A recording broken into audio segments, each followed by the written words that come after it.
Title: I hired a cleaning service while my wife was out of town. Start: I still hear her whisper in my ear, shaken, terrified. Sir, I can't stay here. You need to come home. The cleaner's voice carried a fear I'd never heard in a stranger before. And when I pulled into my driveway, heart hammering, she was crouched on the lawn in tears. She pointed at the house like it was cursed. "The master bedroom closet," she stammered. "I was dusting the top shelf. I found a box." Inside, beneath old sweaters and dust, lay the truth I'd been too blind or too trusting to see. Photos, letters, receipts for hotel rooms I never stayed in. My wife's handwriting in places it shouldn't be. And tucked between it all, a small velvet pouch containing a gold bracelet engraved with another man's initials. I didn't need more proof. But I kept looking. Every detail burned me. Every date lined up with nights she claimed late meetings. I called the police that night, not because of the affair. No, that was too ordinary.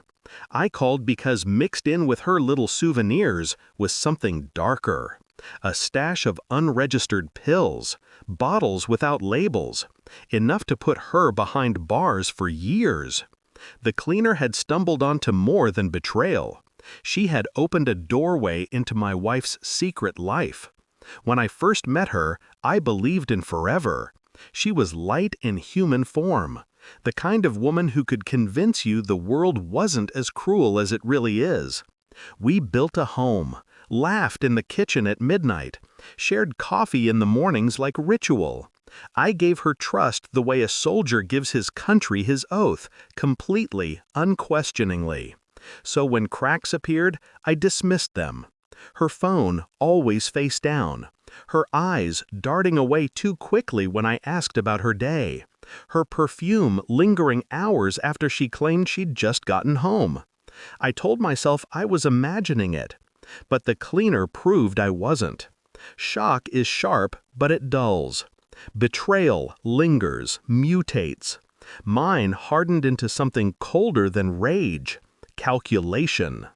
I could have screamed, confronted, begged for explanations I already knew. But that would give her power. No, I would take it back. Slowly, quietly, completely.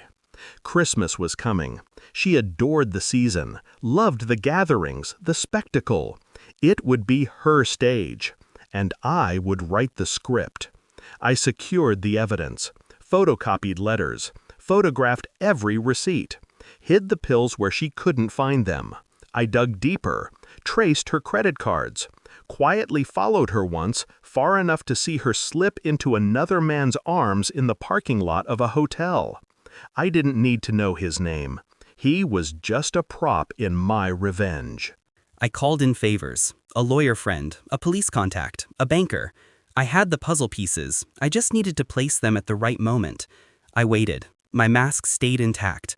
I kissed her forehead goodnight, laughed at her jokes, decorated the tree together as if nothing was wrong. She didn't notice how still I had become inside. Christmas Eve, our house brimmed with guests, family, friends, laughter echoing off the walls. She thrived in the spotlight, glass of wine in hand, charm turned up to full volume. I let her shine, let her believe. Then I raised my glass. Before we eat, I said, I want to give my wife a gift, something meaningful. Eyes turned. She smiled, unsuspecting.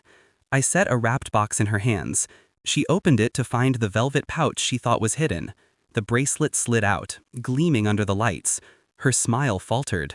Funny, I said softly, I don't recognize those initials. The room shifted, whispers, glances. She stammered, tried to laugh it off. But I wasn't done. One by one, I laid the photos on the table. The letters, the receipts. Gasps filled the air. Her mask crumbled with every slip of paper. And then I pulled out the final card. A small, clear bag of unmarked pills. This, I said, is what the cleaning lady found. She froze, pale, silent. The knock on the door was perfectly timed. 2 officers stepped inside. My police contact had agreed to arrive on cue. They asked her to step aside. She tried to protest, but the evidence spoke louder. In front of everyone she cherished, she was led away, her Christmas shattered in chains. The silence afterward was suffocating. Guests excused themselves quickly, avoiding my eyes. But I didn't care. I wasn't after their pity. I was after justice. In the days that followed, the divorce papers moved quickly. My lawyer ensured the financial accounts tilted in my favor. The house stayed mine. Her reputation, once polished, was ashes. The man she betrayed me with, he vanished the moment police were involved. Rats always flee when fire starts. Do I regret it? Not for a second.